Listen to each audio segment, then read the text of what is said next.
ভাই কাট। আসসালামু আলাইকুম প্রিয় সাংবাদিক ভাই, আপনারা জানেন বিগত 16 বছর স্বৈরাচারী শেখ হাসিনার উত্থানের প্রধান কারণ হচ্ছে শেখ হাসিনাকে পেশিতান্ত্রের শুরু শাহবাগ এবং গণজাগরণ মঞ্চ থেকে। প্রশাসনকে বুড়ো আঙ্গুল দেখিয়ে তারাই স্বৈরাচারী হতে শিখিয়েছেন। যে সকল দলকে গণজাগরণ মঞ্চে নেতৃত্ব দিয়েছেন তাদেরকে বাংলাদেশের রাজনীতি যদি করতে হয় জাতির কাছে ক্ষমা চেয়ে তারপরে রাজনীতিতে প্রবেশ করার জন্য আহ্বান জানাচ্ছি এবং পেশিবাদ কায়েম করে অনুতপ্ত না হয়ে পেশিবাদ মুক্ত বাংলাদেশে রাজনীতি করার কোনো অধিকার এই সকল ভুয়া সংগঠনের নেই। হাসিনাকে তাড়িয়ে তৃপ্তির ঠেকুর দিলে হবে না।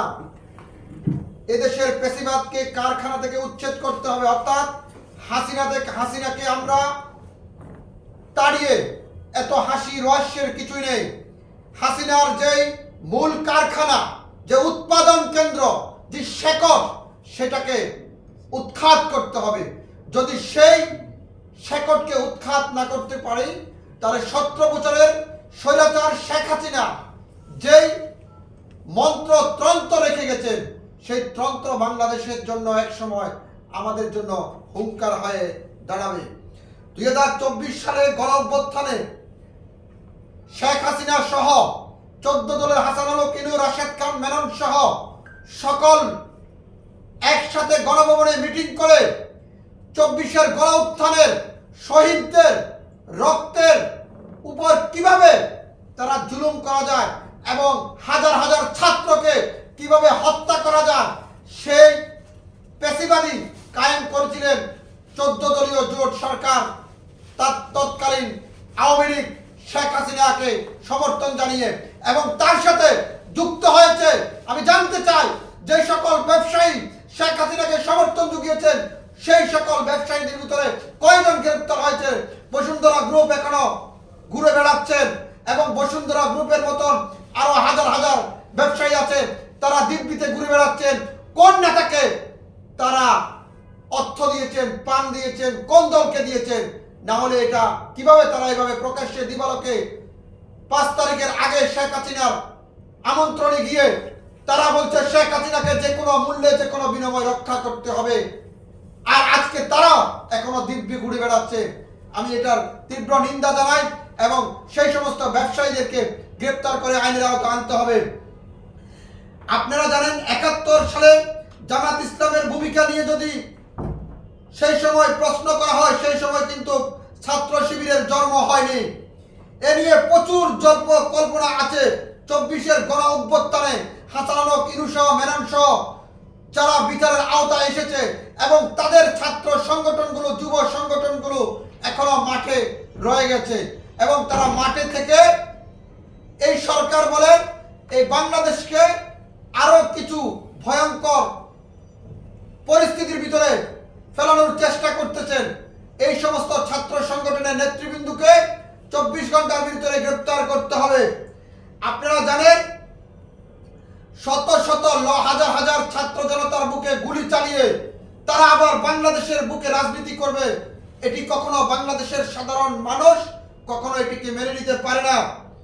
গতকাল আপনারা দেখেছেন পুলিশের উপর যে হামলা করা হয়েছে, এটা অত্যন্ত পরিকল্পনা মাফিক হামলাটা করা হয়েছে। এই শাহবাগী লাকিকে যদি আগামী 24 ঘন্টার ভিতরে গ্রেপ্তার না করা হয় তাহলে বাংলাদেশের সাধারণ মানুষ এই সরকারের পদত্যাগের দাবিতে রাজপথে নামবে।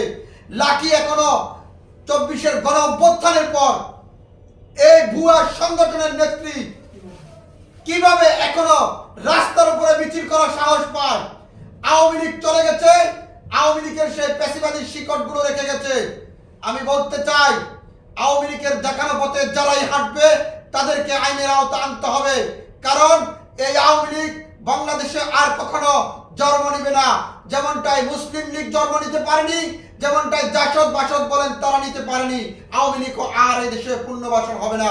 আওয়ামী লীগকে যারা পুনর্বাসন করার চেষ্টা করতেছেন ইতিমধ্যে সোশ্যাল মিডিয়াতে আপনারা দেখছেন, আমরাও দেখছি। নবগঠিত রাজনৈতিক দলের নেতৃবৃন্দরা আওয়ামী লীগের বেশ কিছু নেতার সাথে তাদের ছবি পটশাসন, সেই সকল নবগঠিত রাজনৈতিক দলের নেতৃবৃন্দর প্রতি আমি বিশেষভাবে অনুরোধ করব, আপনারা দেখে শুনে পটশাসন করবেন। যারা 24-এর ছাত্র জনতার সাথে বেইমানি করেছে, রক্তের সাথে হরি খেলা খেলেছে, সেই সকল পেশিবাদী শক্তিকে কখনো আপনাদের দাওয়াত বলেন এবং আপনাদের সাথে পটশাসন বলেন কোনো কাজেই আপনারা তাদেরকে ইনভলভ করতে পারবেন না। কারণ যদি করেন তাহলে আপনারাও পেশিবাদ হয়ে যাবেন। কারণ এই পেশিবাদের সাথে আমাদের জনগণের কোনো সম্পর্ক থাকতে পারে না।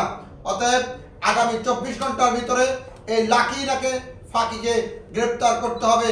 কারণ শেখ হাসিনা এমন একটি মেশিন, এমন কয়েকটি মেশিন ঢাকা ভার্সিটিতে এখনো রেখে গেছেন। সে যে মেশিন গানের কারণে, যে মেশিন মাঝে মধ্যে একেবারে চেতনা জেগে উঠে, আর এই চেতনা জেগে উঠে বাংলাদেশটাকে আরো নতুন ষড়যন্ত্রের দিকে নিতে চায়। এদেশে ভারতের খেলা শেষ। ভারত এদেশে আর ভারতের রাজনীতি বাংলার মাটিতে প্রতিষ্ঠিত হতে পারবে না। কারণ এই আমাদের বিডিআর হত্যাকাণ্ড থেকে শুরু করে সেনা উৎখাত, বাংলাদেশের রাজনীতির উৎখাত থেকে শুরু করে গত 17 বছর ভারত আমাদের উপর অনেক জুলুম করেছে, নির্যাতন করেছে, এই জনগণের উপর অনেক খনি খেলা খেলেছে। আর বাংলাদেশের মাটিতে ওই ভারতের রাজনীতি আর চলবে না। কাজে আমি বলতে চাই, এই বামপন্থী সংগঠনের যত নেতৃবৃন্দ আজকে বাংলাদেশে মিছিল করছেন, এটি সবকিছু শেখ হাসিনার পরিকল্পনা অনুযায়ী হচ্ছে। আর এটার সাথে প্রশাসনের বড় একটি অংশ জড়িত রয়েছে, সচিবালয়ের বড় একটি আমলা অংশ জড়িত রয়েছে। এদেরকে যদি চিহ্নিত করে আগামী 24 ঘন্টার ভিতরে আইনের আওতা না আনা হয় তাহলে